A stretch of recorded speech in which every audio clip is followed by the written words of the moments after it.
Before we begin, it is critical to understand that the content of this video is for educational and analytical purposes only. This presentation is not medical advice, and I am not a medical professional. The discussion of any medication, including Wegovy, is purely from a marketing and cultural analysis perspective. Please consult with a qualified healthcare provider for any health concerns or before making any decisions related to your health or medical treatment. You've seen it. It's almost impossible to have missed it. A cover of a classic Queen song kicks in, not with a bombastic stadium rock feel, but with a gentle, almost whimsical acoustic melody. A woman navigates a world of tempting, oversized food. A gauntlet of giant donuts, a cascade of French fries, a mountain of pizza. But she's not struggling. She's not fighting. She's gliding right past it, smiling in control, her path clearing as if by magic. This isn't just an ad. This is a 60-second blockbuster. A miniature movie that costs more to produce and air than many independent films. And it represents one of the most significant pivots in marketing history. What you're watching isn't just a commercial for a weight loss drug. You are watching the battle plan for a multi-hundred-billion-dollar market. And every single frame is a weapon. In this video, we are going to do something nobody else is doing. We're not going to debate the drug itself. We're going to dissect the machine that sells it. We are going to pull back the curtain on the marketing strategy of Wegovy, a strategy so sophisticated, so psychologically astute, that it is actively reshaping how an entire generation thinks about weight, health, and medicine. You will learn the specific emotional triggers, the narrative architecture, and the subtle visual cues that Novo Nordisk is spending hundreds of millions of dollars to implant in your brain. And understanding this isn't just for marketers. It's for anyone who wants to be a more conscious consumer. For anyone who wants to understand the powerful forces shaping our society's conversations around health. By the end of this analysis, you will never look at a pharmaceutical ad or frankly any ad the same way again. You will have the blueprint. First, let's establish the stakes. We are talking about a class of drugs, the GLP-1 agonists, that analysts at Goldman Sachs and Bank of America project could become a $100 to $150 billion a year market. That is not a typo. That is a market size on par with the entire global smartphone market. When that much money is on the table, you don't just make commercials. You wage campaigns. You build mythologies. And Novo Nordisk, the Danish pharmaceutical giant behind Wegovy and its sister drug Ozempic, is the undisputed king of this new empire. They are spending an astronomical amount on what the industry calls direct-to-consumer advertising. They are not just speaking to doctors anymore. They are speaking directly to you in your living room during the Super Bowl in the middle of your favorite show. And their message is flawless.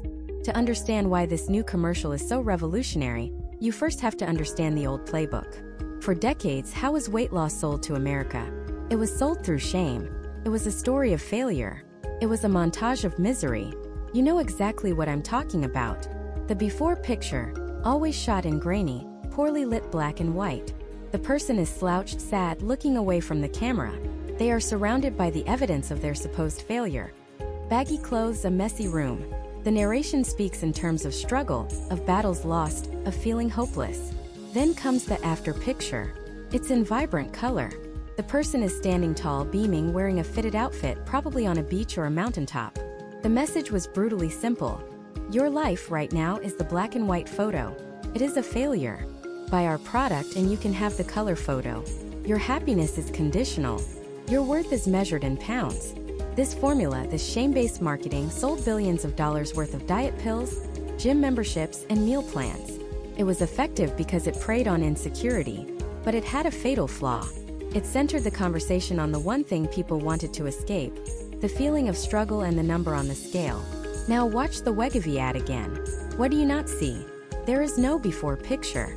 There is no scale. There is no mention of pounds or BMI or dress sizes. There is no sad, black and white footage. The entire concept of a before state has been surgically removed from the narrative. This is not an accident. This is the core strategic decision upon which the entire campaign is built.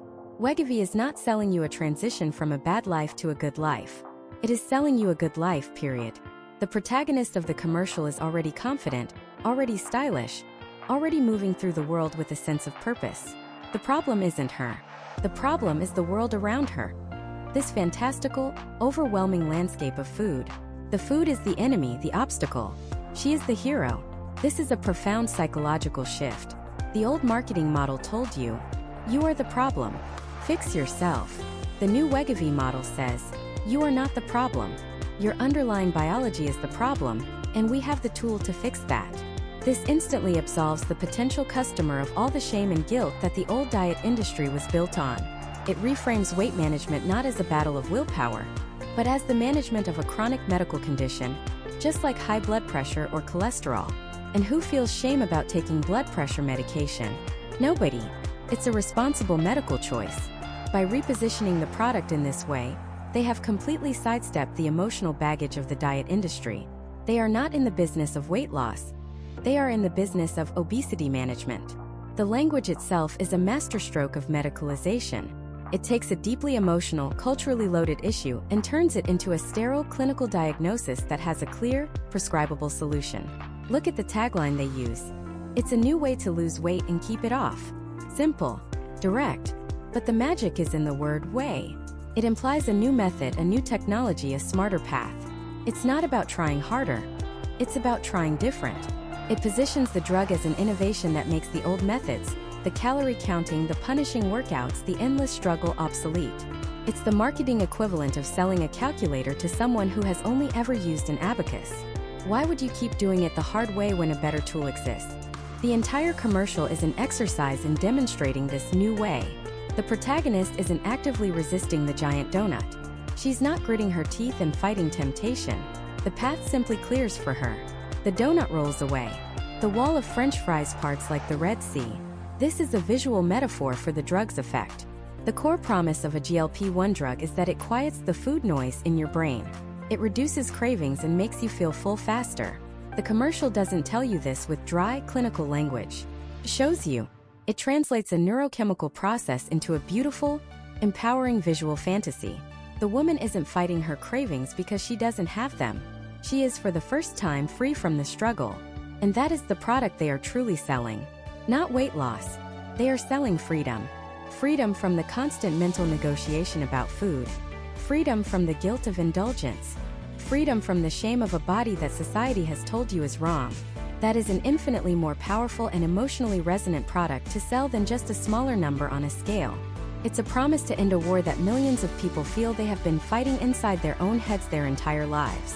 And that is a promise worth billions. So how do you sell that promise? How do you package and deliver the idea of silencing an internal war? You start by doing something no weight loss company has ever really done before. You refuse to show the war itself. Think about the new Wegovy commercial. The one with the tagline, I know my power. What's the very first thing you notice? It's quiet. It's cinematic. The lighting is soft, almost dreamlike. The woman at the center of the story isn't portrayed as frantic or miserable. She's not crying on a scale or looking at an old photo of herself with disgust. She's just living. She's going to work, she's in a meeting, she's walking down the street. But there's a subtle weight to everything she does, and I don't mean physically. There's a distance in her eyes, a sense of being preoccupied. The color palette of the world around her is slightly muted, as if she's experiencing life through a filter. This is a masterclass in subtlety. The marketing team at Novo Nordisk, the maker of Wegovy, understood a profound truth. The most brutal battles are often the ones no one else can see. To show that on screen, you don't use chaos and shouting. You use silence and detachment. She is physically present, but mentally she's somewhere else. She's fighting. And the genius of this campaign is that for the first time, the advertising gives that invisible enemy a name. In previous campaigns, they called it the biology of weight. In this one, they've honed it into an even more insidious and relatable concept. Food noise.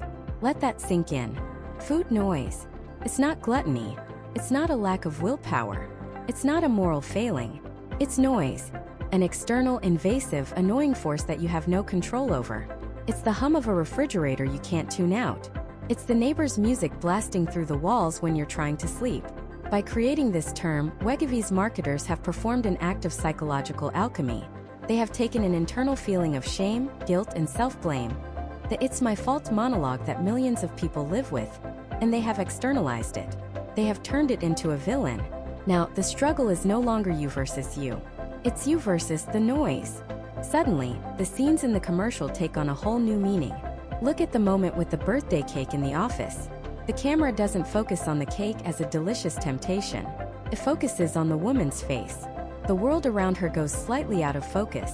The ambient sound of the office chatter fades, replaced by a low, indistinct murmur. That's the food noise. It's an invasive thought, a distraction from her work, from her conversation with a colleague. Her struggle isn't, "Ooh, that cake looks good, I shouldn't."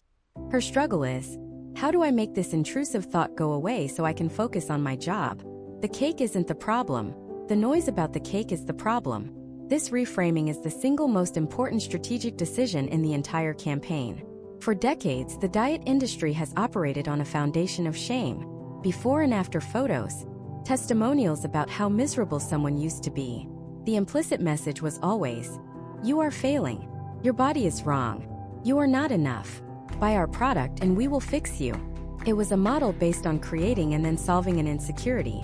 Wegovy flips the entire script. The message is no longer, "You are broken." The message is, "You are under attack."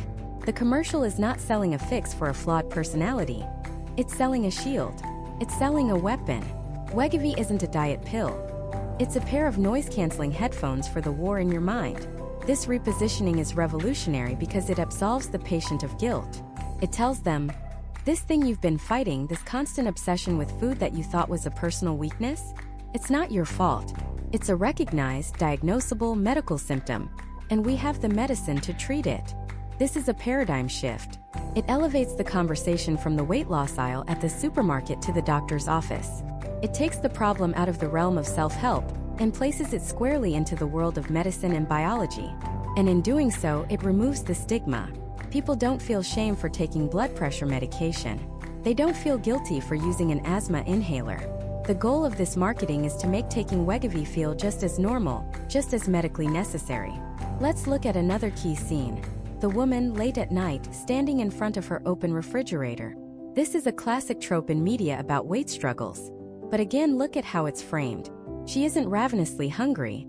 She looks exhausted. The glow of the fridge light illuminates a face that isn't craving food, but craving peace.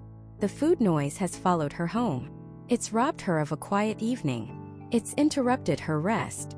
The open fridge isn't a symbol of her lack of control. It's a symbol of her enemy's persistence. It's a battle she's tired of fighting, night after night. By portraying the struggle this way, Wegovy builds immense empathy. Viewers who have experienced this don't see a character they should judge. They see a character they can relate to on a deeply personal level. They see their own silent battles finally portrayed with dignity and understanding. And viewers who haven't experienced this, they don't see weakness. They see a protagonist facing a relentless, invisible antagonist. It builds respect, not pity. And then comes the turn. The moment the music swells, the color palette warms up, and we see her walking with a newfound confidence. She walks past a bakery, and for the first time she is in control. She's the one who gets to decide. She glances at the pastries, not with longing or fear, but with a neutral, empowered curiosity, and then she just keeps walking. The noise is gone. The war is over. She is finally at peace, free to just live her life.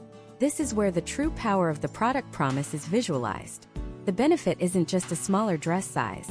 The benefit is freedom. The freedom to walk past a bakery without a mental battle. The freedom to focus in a meeting. The freedom to have a quiet mind. They are selling the absence of a struggle. They are selling silence. And silence, to someone who has lived with constant noise, is the most valuable commodity in the world. The commercial ends with her looking at her own reflection, but it's not in a mirror. It's in the glass of a skyscraper. She's not scrutinizing her body. She's just seeing herself, present and whole, against the backdrop of a vibrant city. She is finally a part of the world, not just an observer filtered through the fog of her internal struggle. And the tagline, "I know my power," cements this entire narrative. It's not Wegovy gave me power. It's Wegovy helped me find the power I already had. It's empowering, not prescriptive. It suggests the drug unlocks your true self, the person who was there all along, just trapped behind the noise. This strategy is brilliant, but it's also incredibly calculated. By medicalizing the problem and creating a villain called food noise, Novo Nordisk isn't just selling a drug. They are creating the very market for it. They are defining the disease that their product is the cure for, and they are doing it on the national stage. This moves the drug beyond the narrow confines of an obesity treatment, which still carries stigma, and into the much broader, more lucrative, and more socially acceptable category of wellness. It's about taking back control of your life. And who doesn't want that? But this powerful, empathetic narrative also opens up a complex and fascinating set of questions. By defining this struggle as a biological medical issue that can be solved with a prescription, what are the long-term implications? We've seen how they built this new empathetic frame. But the structure of that frame is just as important as the picture inside it. How they use science data and the very language of medicine itself is the next layer of this strategy, and it's where things get even more interesting and maybe a little more controversial. So let's talk about the language of medicine. Because what Novo Nordisk, the company behind Wegovy, understood is that in the world of health, words aren't just words. They are scalpels. They can cut away stigma, carve out new markets, and surgically implant an idea directly into the public consciousness. The most brilliant and controversial linguistic shift they executed was to stop talking about weight loss and start talking about obesity management. Think about that for a second. Weight loss sounds temporary. It sounds like a New Year's resolution. It sounds like something you achieve through sheer willpower, and if you fail, it's a personal failing. It's a battle you fight alone in the gym and at the dinner table. Obesity management, on the other hand, sounds clinical. It sounds permanent. It sounds like a chronic condition like managing diabetes or high blood pressure. It implies a medical problem that requires a medical solution, guided by a medical professional. This isn't just semantics. It's a complete paradigm shift. By framing the problem as a disease, they immediately legitimize the need for a pharmaceutical intervention. Suddenly, taking a drug for weight isn't a shortcut or a sign of weakness. It's a responsible, proactive step in managing a diagnosed health condition.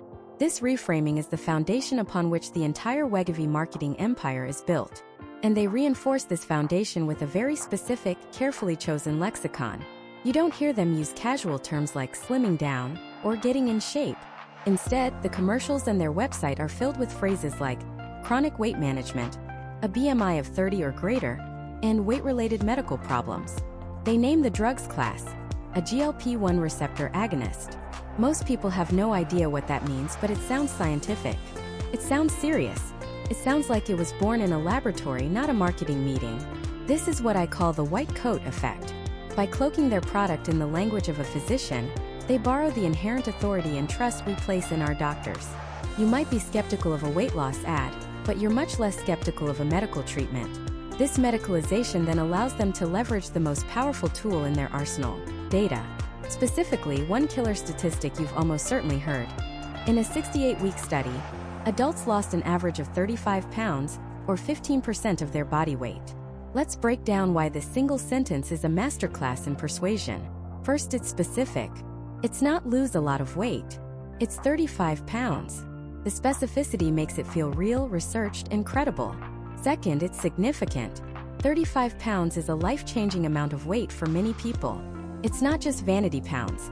It's the kind of loss that can impact joint pain, blood pressure, and overall health. It's a number that makes you stop and listen. Third, they give you the data in two different formats: absolute pounds and relative percentage. Why? Because different people connect with different metrics.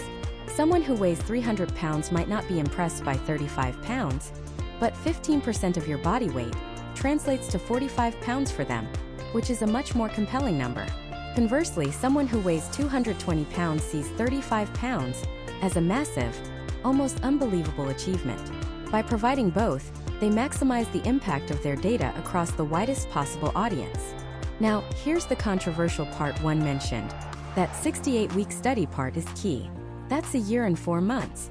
And the fine print, which they are legally required to include but which our brains tend to gloss over, states that this was achieved alongside a reduced calorie diet and increased physical activity.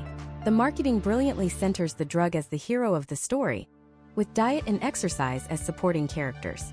The headline is, Wegovy helps you lose 35 pounds. Not diet, exercise, and Wegovy over a year and a half help you lose 35 pounds. The first is a viral marketing claim. The second is a complicated reality. They aren't lying, the data is real, but they are framing it in the most potent way possible, letting the halo of that big shiny number obscure the nuances. And all of this, the medical language, the clinical framing, the powerful data, is designed to funnel you toward one single elegant call to action. Ask your doctor. This is not a mistake. It is perhaps the most brilliant part of the entire strategy. They are not trying to sell you a bottle of pills over the television. That would feel transactional, like an infomercial. Instead, they are positioning themselves as a responsible partner in your health journey. They are simply encouraging you to start a conversation with the most trusted health authority in your life, your own physician. This does several things at once. It removes the pressure from the consumer. You don't have to make a decision right now. You just have to ask a question. It also transfers the burden of the sale to the doctor. The commercial's job is to get you, the patient, motivated enough to book an appointment and say the magic word, Wegovy. Once you're in that office, the dynamic changes. The doctor, armed with the same clinical data and facing a patient who is actively asking for a solution, is highly likely to see it as a viable option. Novo Nordisk has effectively created a system where their marketing primes the customer and a trusted independent authority figure, the doctor, closes the deal. It's an incredibly frictionless and effective sales funnel, disguised as a public health announcement. By meticulously using the language of science and medicine, Wegovy's marketers didn't just launch a product, they elevated an entire category. They transformed the conversation from one of personal responsibility and shame to one of medical science and hope. They took the problem out of the gym and put it squarely into the doctor's office. But legitimizing the science is only half the battle. To truly connect, to create a phenomenon, they had to tap into something far more powerful than data points and medical jargon. They had to tap into the very human story of hope, struggle, and transformation. And the way they do that is a whole other level of marketing genius. So how exactly do you script a transformation? How do you take a complex medical product, a GLP-1 receptor agonist, and wrap it in a narrative so compelling that millions of people see their own lives reflected back at them? You don't do it with charts. You do it by following the oldest and most powerful formula known to humanity, the hero's journey. Every Wegovy commercial, if you look closely, is a miniature movie. It's a 60-second epic with a protagonist, a villain, a struggle, and a triumphant resolution. And you, the viewer, are always meant to be the hero. Let's break down the 3 acts. Act 1. The ordinary world. This is the before state. But notice how carefully it's portrayed. They don't use shaming tactics. You don't see people being overtly mocked or ostracized.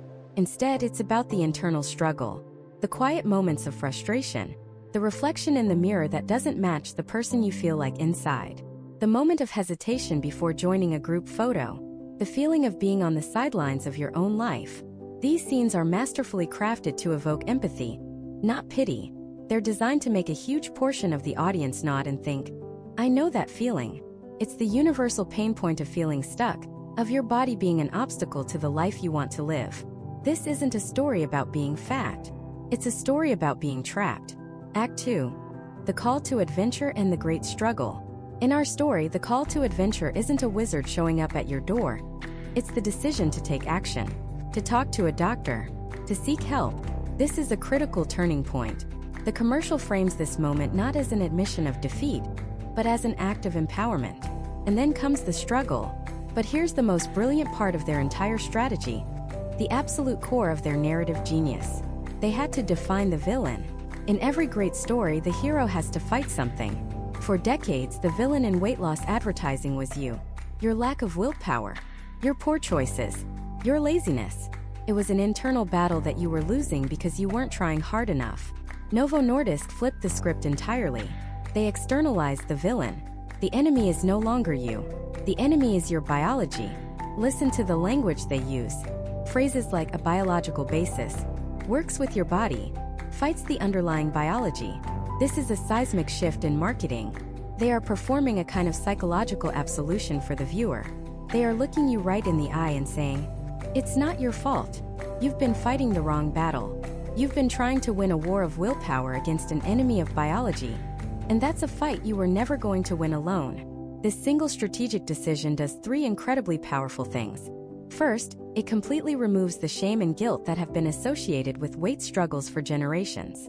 Shame makes people hide. It doesn't make them buy a product. By removing shame, they open the door for people to seek a solution without feeling like a failure. Second, it recategorizes the problem in the consumer's mind.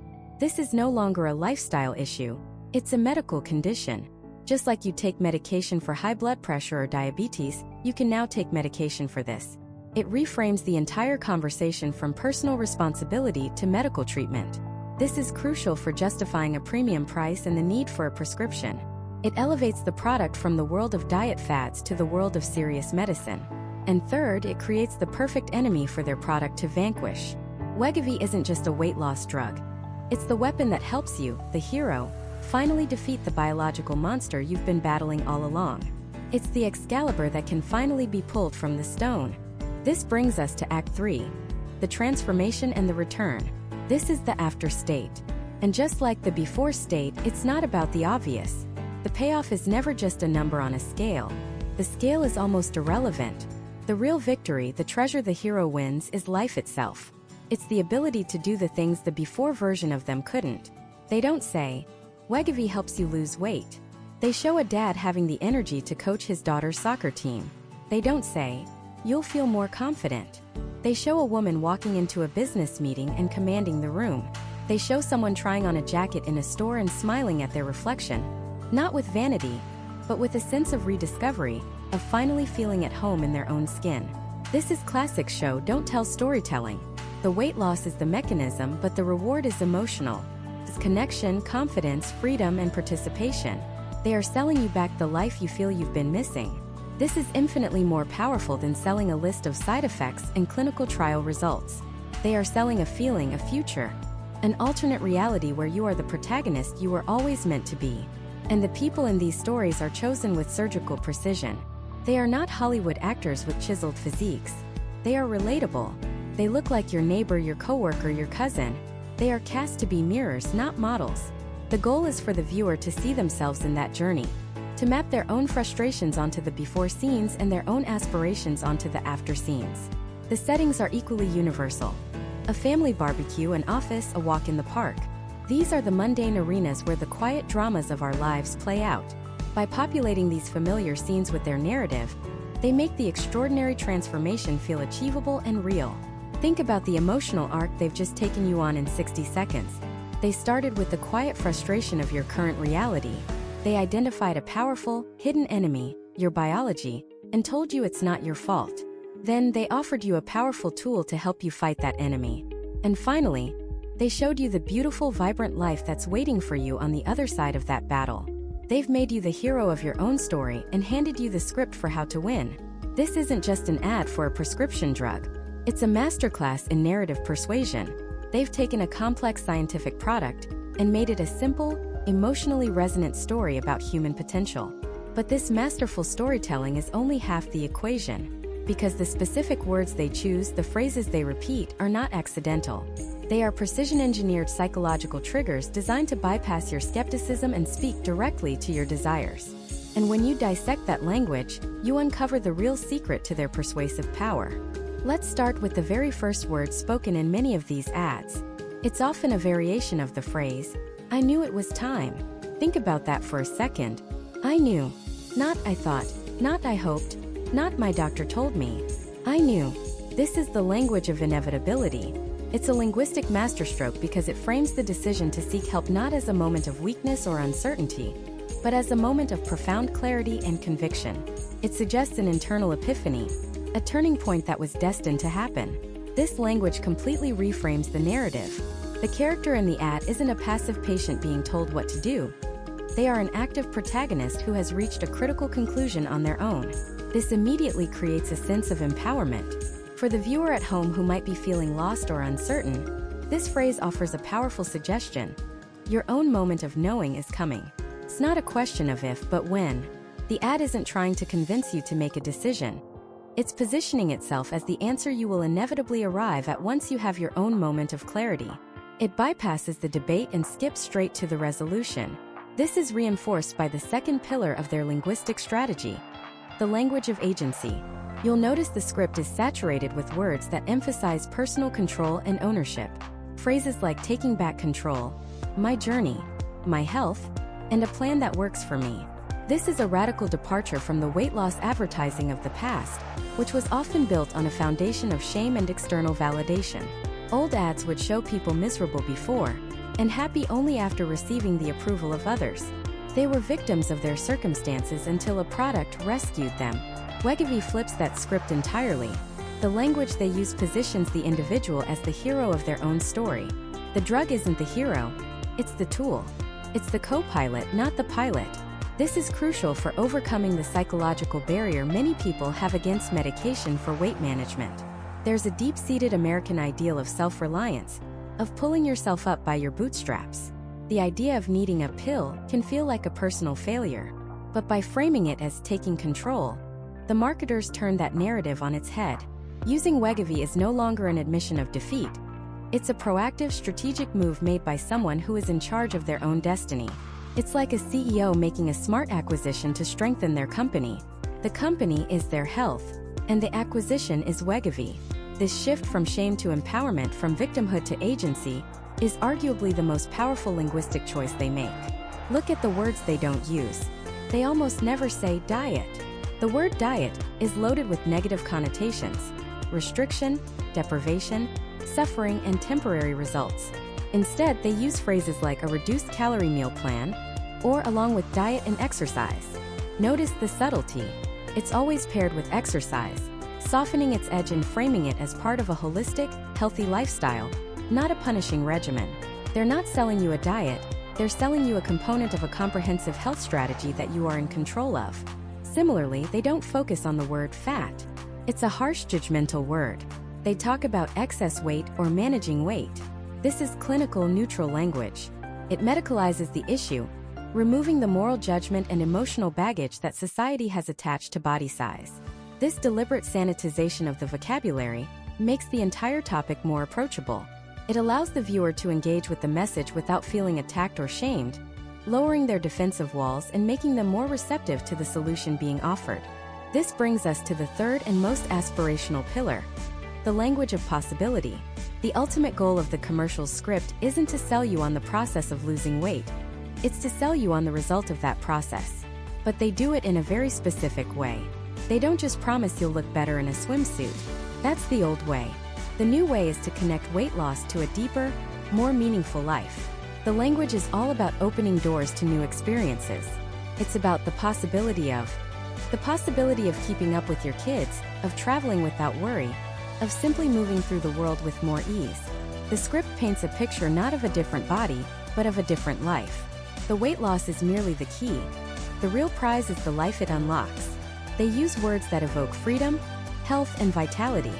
The goal isn't a number on a scale. The goal is a feeling, a state of being. And they tie this directly to identity. The subtext of the entire script is a transformation of self. The person at the beginning of the ad is defined by their limitations. The person at the end is defined by their possibilities. The language subtly suggests that this isn't just about changing your body. It's about becoming the person you were always meant to be. The person who is healthy, active, and in control. This is an incredibly seductive promise. It taps into a universal human desire for self-improvement and personal growth. They aren't just selling a medication. They are selling a new identity. So when you put it all together, you see the script is not a collection of random sentences. It's a three-act play written in the language of the human psyche. Act 1, the language of inevitability, establishes the I knew moment, the turning point that feels both personal and destined.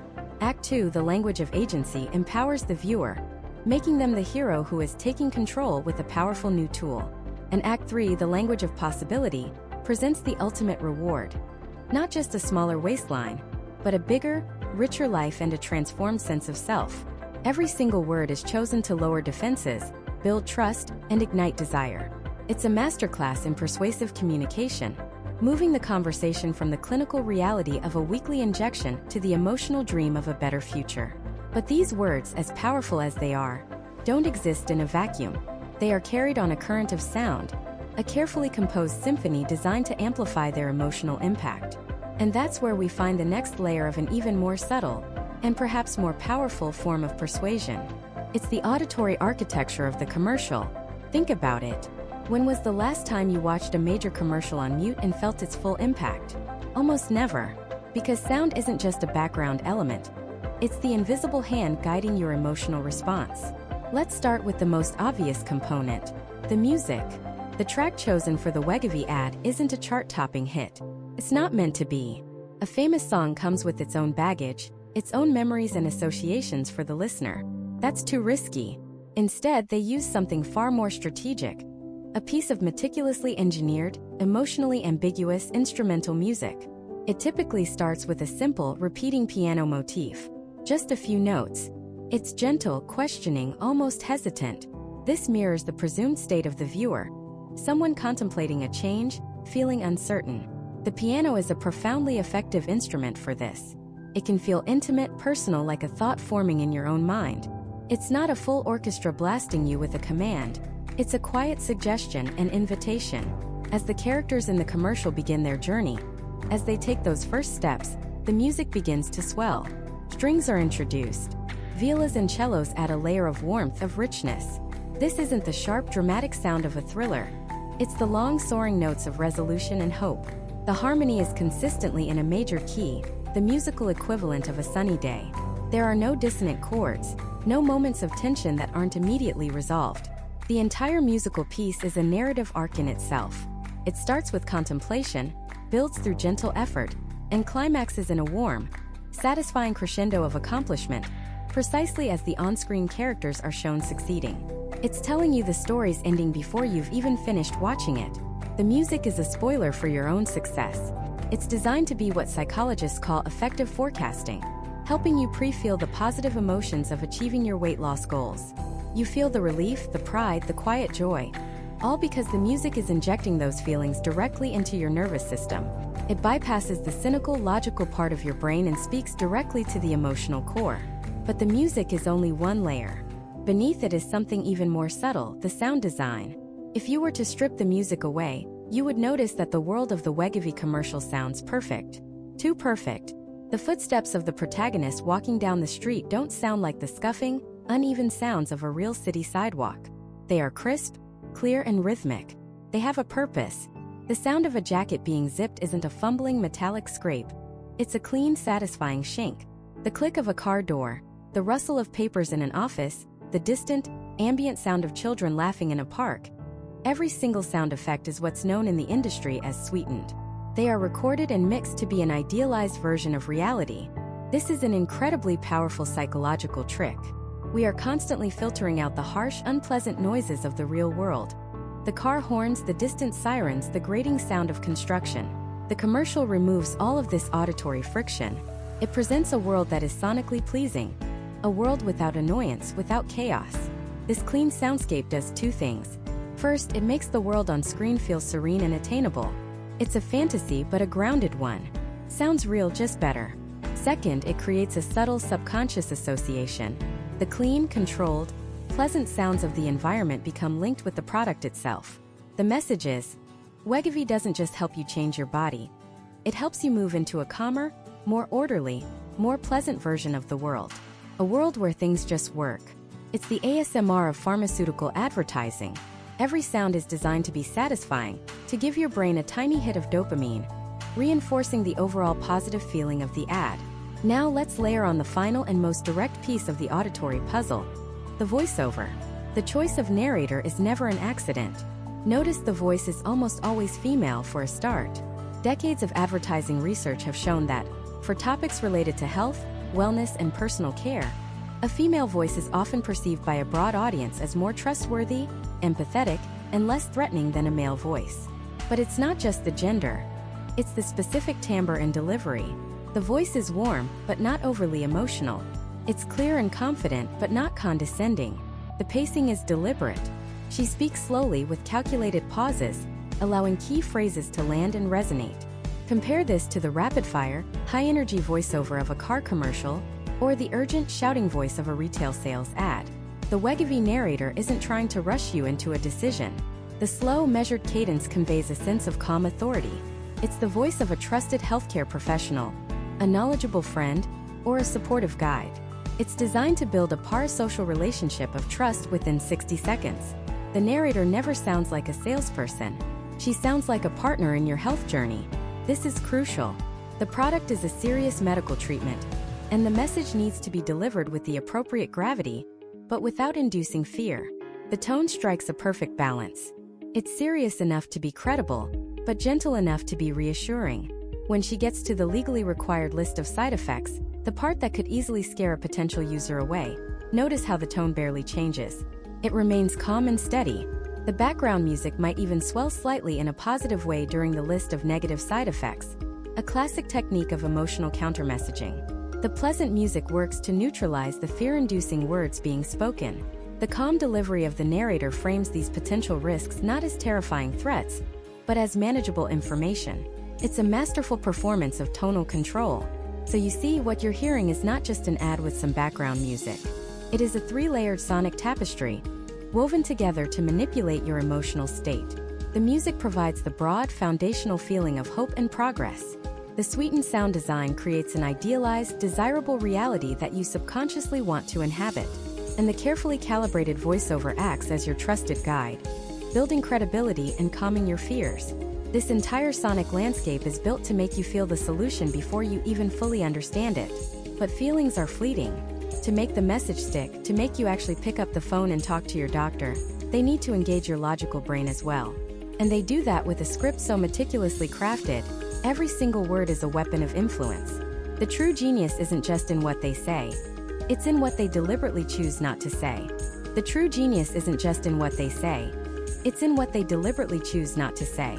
Let's break it down. The commercial opens, and the very first words you hear are almost never, "Are you struggling with weight?" That's too direct, too accusatory. Instead, they use what's called a pattern interrupt. They might open with a philosophical question, a surprising statistic, or a relatable, everyday frustration. Something like, "Have you ever felt like you're doing everything right and still not seeing the results?" This line is pure gold.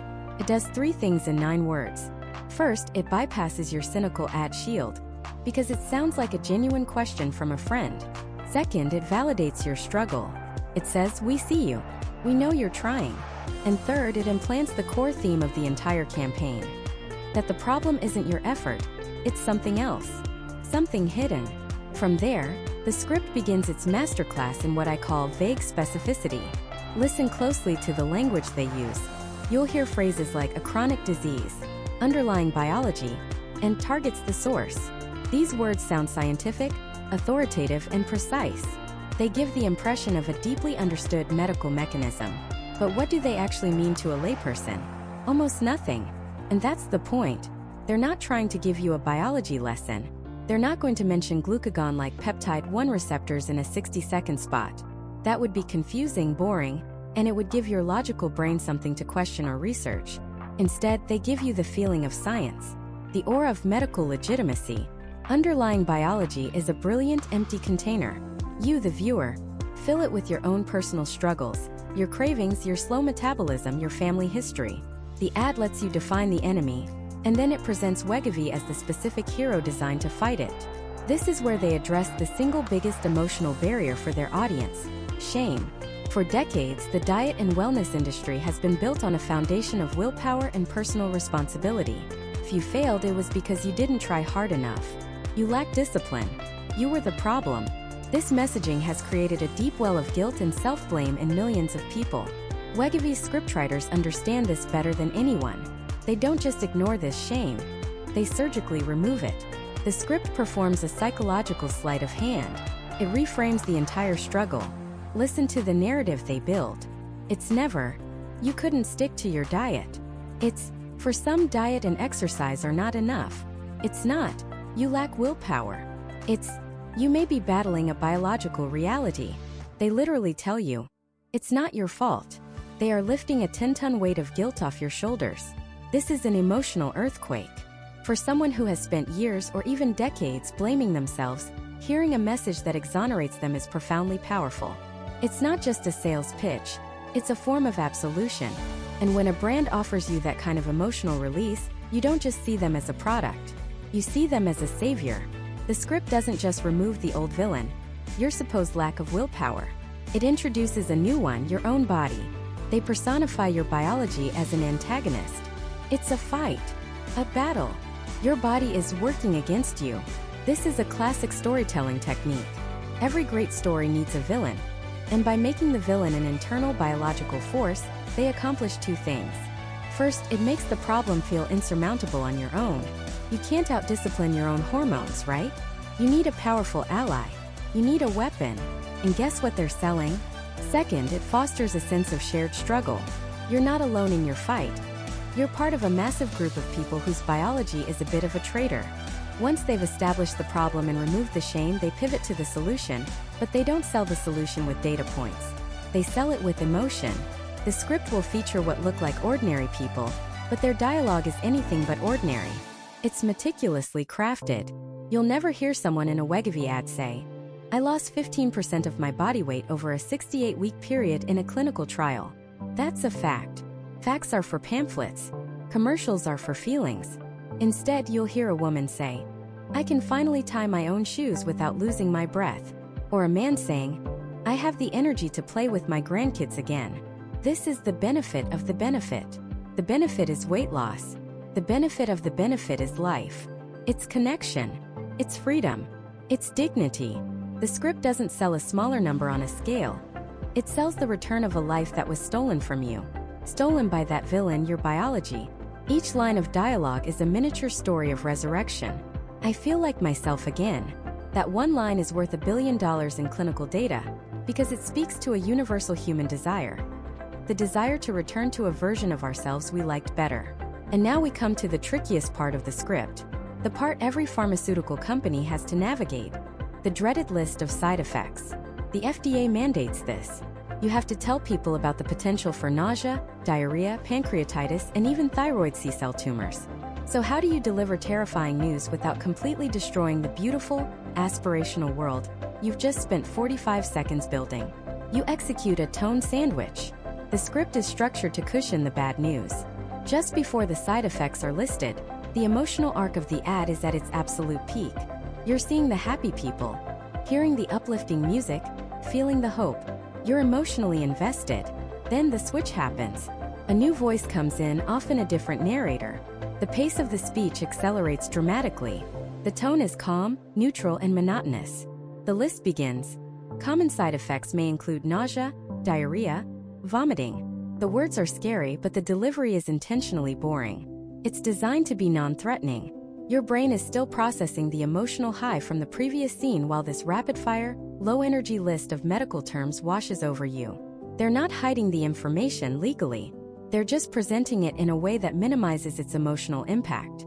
It's a psychological buffer. They are fulfilling their legal obligation while doing everything in their power to make you not feel the weight of those words. They say serious allergic reactions, but the on-screen character is laughing with her family. They mention thyroid tumors, but the music is still hopeful and swelling. It's a deliberate sensory mismatch. Your ears are hearing danger, but your eyes and your heart are still locked on the promise. And notice what they don't say in this section. They don't say, "Stop and consider if these risks are worth it." They don't say, "This is a serious medication with potentially life-altering consequences." The script provides no room for contemplation. It's a data dump, not a discussion. The goal is to get through it, check the legal box, and get back to the emotional cell as quickly as possible. The final piece of the script's genius is the call to action. It's never as simple as "buy Wegovy." That's not how prescription drugs work. The call to action is always, "Ask your doctor." This is a low-friction, risk-free next step. They're not asking you to make a purchase. They're asking you to start a conversation. This positions them as a partner in your health, not just a vendor. It also transfers the trust you have in your own doctor onto their product. You're not taking a risk on a brand you saw on TV. You're exploring an option with a trusted medical professional. The script plants the seed. It validates your struggle, removes your shame, identifies a new villain, presents a powerful solution, minimizes the perceived risk, and then gives you a safe, easy next step. Every single word is chosen to move you down that path, from a passive viewer to an active patient. It's a masterwork of psychological engineering, hidden in plain sight. But the script is only one layer of the weapon. To truly understand its power, you have to see how it combines with the final, most visceral element of the commercial. The one that bypasses your brain entirely and speaks directly to your soul. The music. It's the oldest trick in the book. Yet in this ad, it's deployed with the precision of a surgical laser. They didn't just pick a song. They chose a cultural artifact. An anthem. They chose Queen's "It's a Kind of Magic." And this choice is not arbitrary. It is a calculated masterstroke of psychological engineering. Let's break down why this specific song is so devastatingly effective. First, there's the instant emotional transfer. For millions of people, this song isn't just a collection of notes. It's a reservoir of positive memories. It's Freddie Mercury at Wembley Stadium. It's the movie Highlander. It's road trips. It's pure, unadulterated, triumphant joy. The moment that iconic bass line and shimmering synth kick in, Wegovy performs a hostile takeover of decades of your positive emotional associations. They are borrowing the cultural equity of one of the most beloved bands in history and attaching it directly to their injectable drug. Before a single word is spoken about the product, you are already feeling good. You are already primed to associate this new thing with a feeling of epic, world-conquering possibility. But it's the lyrics that elevate this from a clever jingle to a work of propaganda genius. The song literally hands Wegovy its entire marketing narrative on a silver platter. Think about the words. It's a kind of magic. What better way to describe a drug that seems to solve a problem many have deemed unsolvable?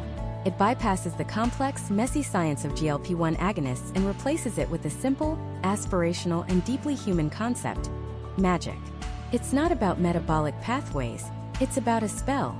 It's not about semaglutide, it's about a miracle. And it goes deeper. One dream, one soul, one prize, one goal.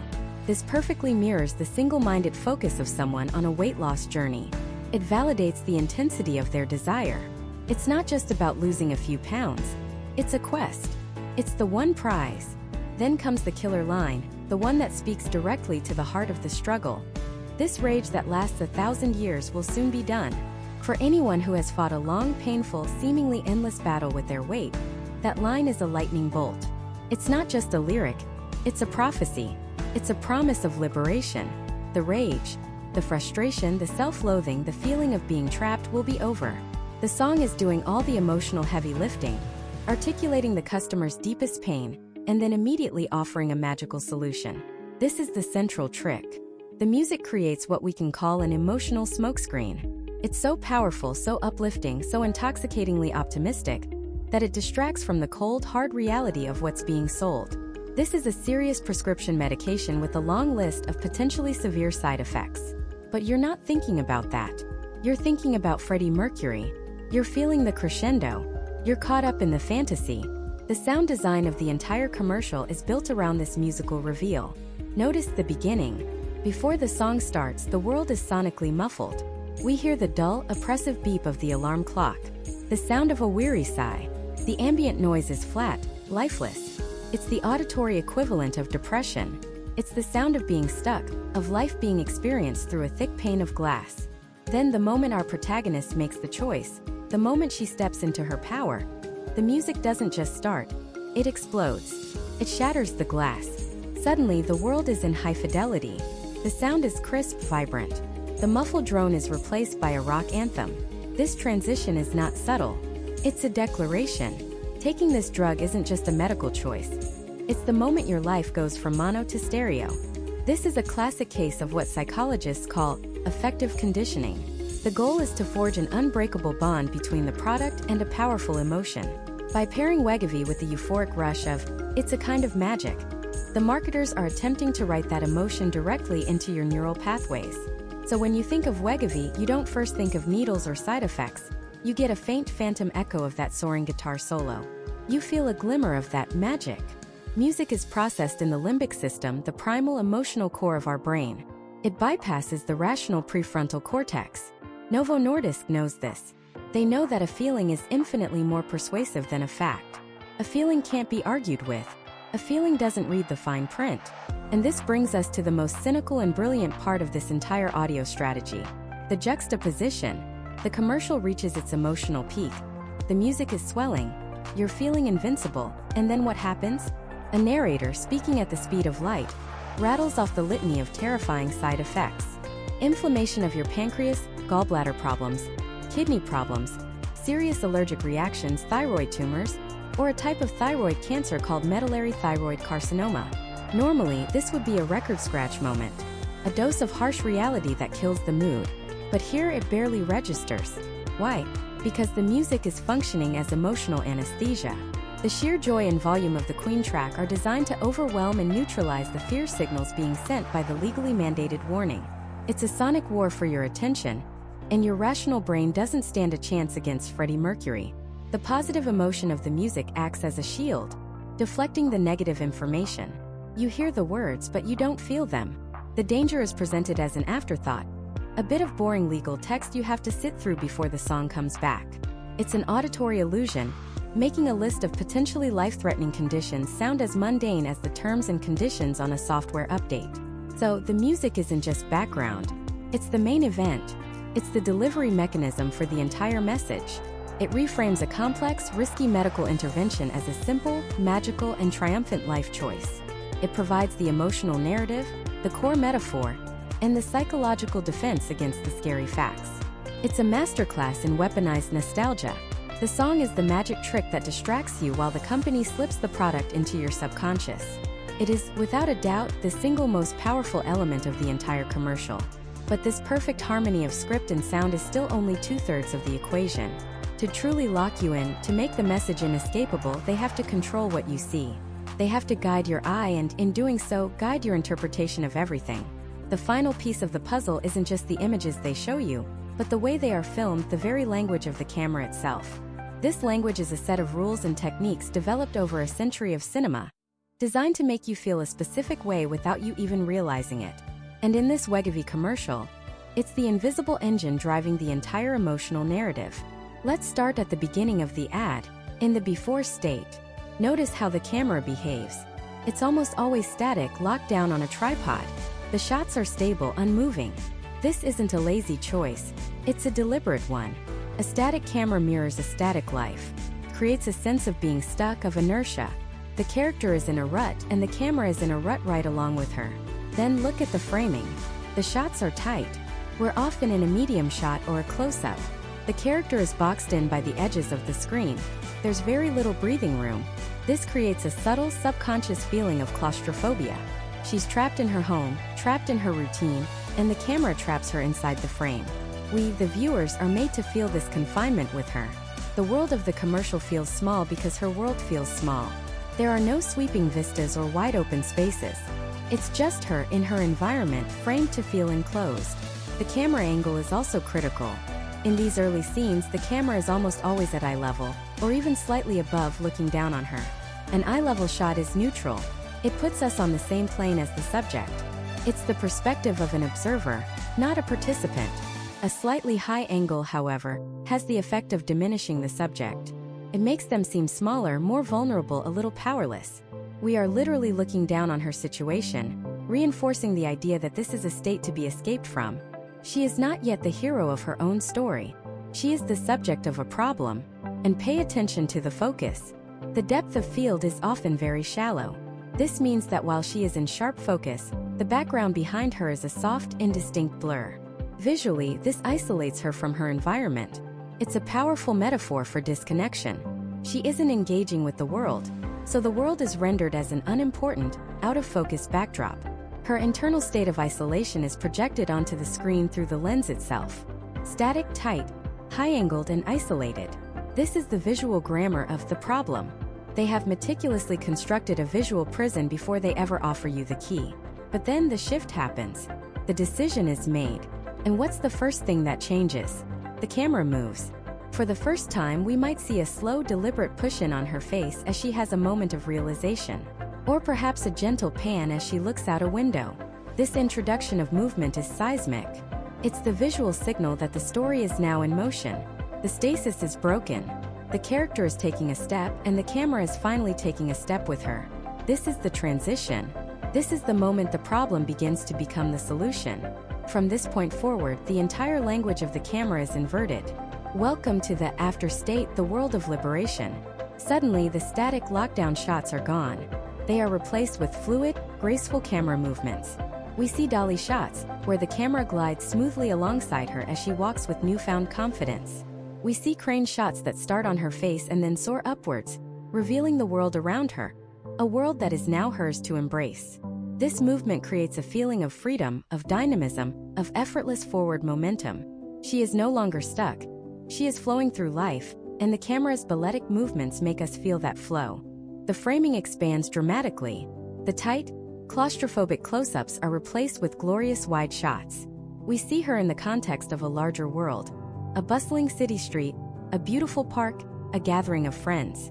By literally pulling the camera back, the filmmakers are saying, "Look, her world has gotten bigger. She is no longer confined to the box of the frame, she now commands it. She is a part of the world, not isolated from it." And the angles change. Now the camera is often positioned slightly below her, looking up. This is the classic hero shot. A low-angle shot instinctively makes the subject appear more powerful, more confident, more important. She is no longer the diminished object of our gaze. She is the empowered subject of her own narrative. We are, quite literally, looking up to her. It's a subtle shift, maybe only a few inches in camera placement, but the psychological impact is immense. It transforms her from a patient into a protagonist. The focus deepens as well. The blurry, disconnected backgrounds are now sharp and clear. The world around her is rendered in crisp detail. This is called deep focus, and it visually integrates the character with her environment.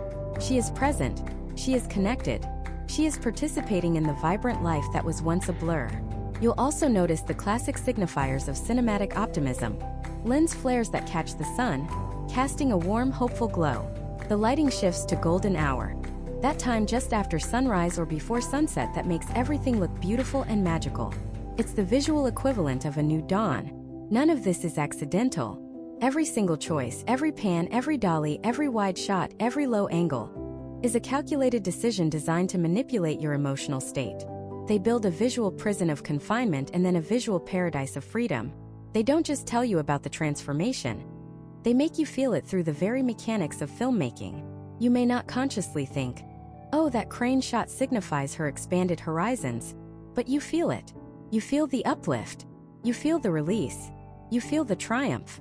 The cinematography guides you through the character's emotional arc, making her victory feel like your own. It forges an unspoken bond, a deep subconscious desire to trade the static, tight frame of your own before for the sweeping cinematic freedom of thereafter. They've used every visual trick in the book to make you feel the character's triumph. They've made you want what she has. But there's one final critical element they deploy right at the very end.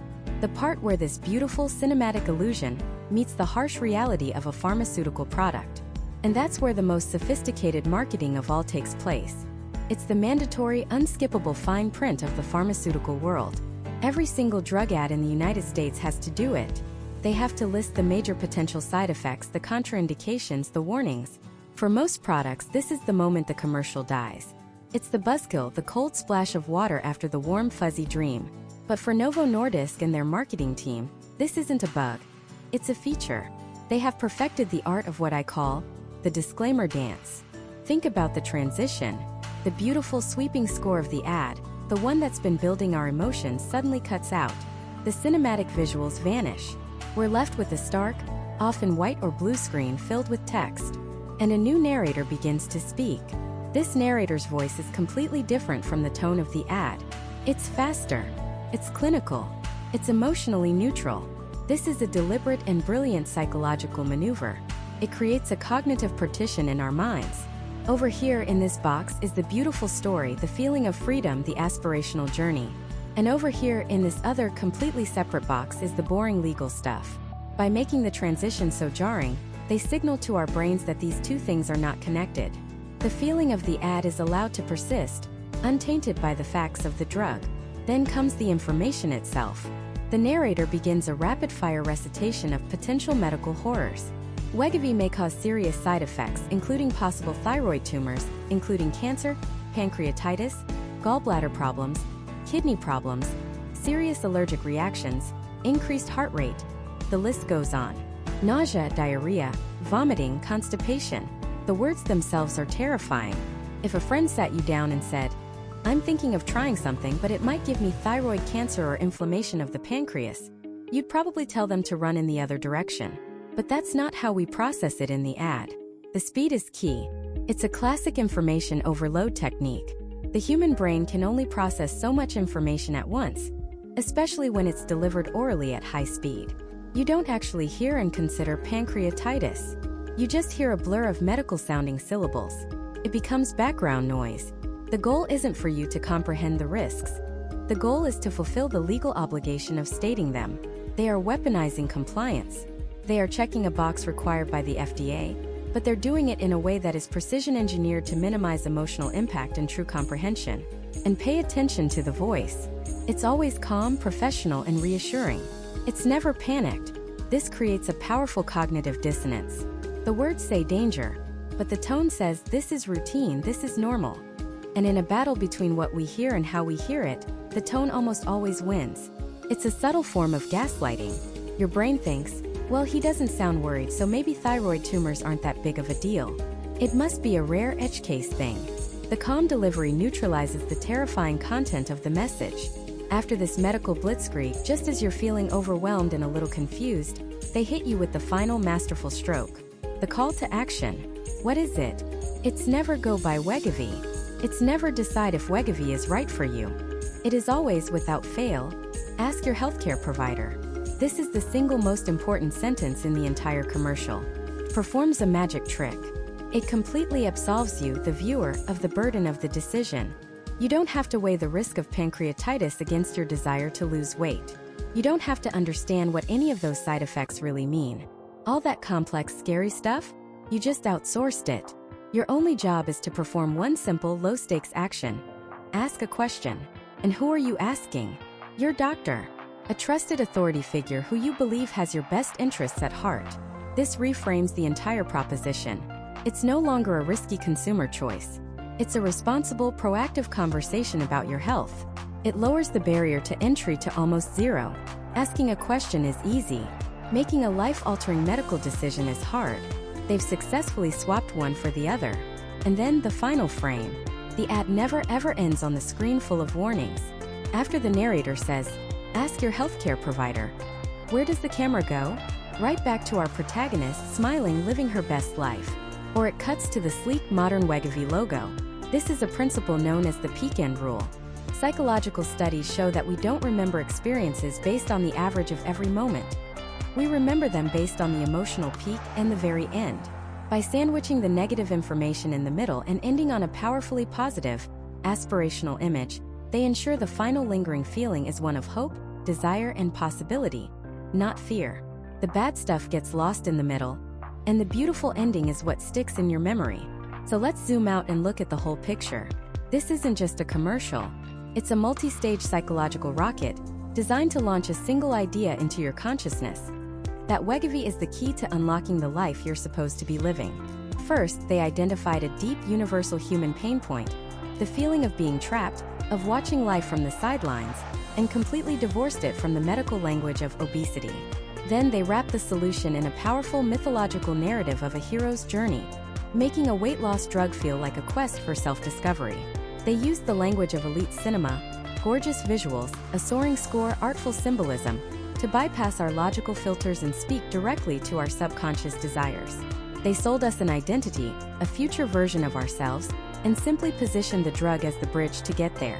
And finally, they took the biggest weakness of any pharmaceutical ad, the mandatory list of terrifying side effects, and through a combination of tonal shifts, information overload, and clever framing, they transformed it from a deal-breaker into a mere formality, a bit of boring fine print on the contract you've already emotionally signed.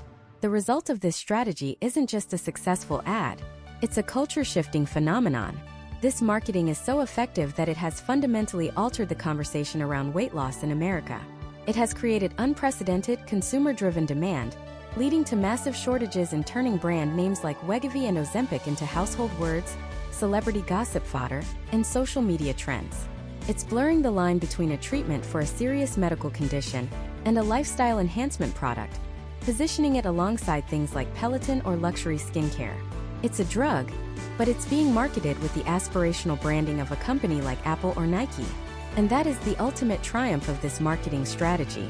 It has successfully transformed a weekly injection with a list of serious potential side effects into one of the most desirable consumer products in the world. The point of this breakdown is not to tell you whether this drug is good or bad. That's a conversation for you and your doctor. The point is to arm you with a new level of awareness, because this level of sophisticated, psychologically driven marketing is everywhere. It's in the ads for your car, your food, your phone, your politics. They are all telling you a story. They are all targeting a deep-seated emotion. Now you can see it. You can recognize the architecture of persuasion being built around you. And by understanding the strategy, you are no longer just a passive audience. You are a conscious observer, and you get to decide which stories you choose to buy into.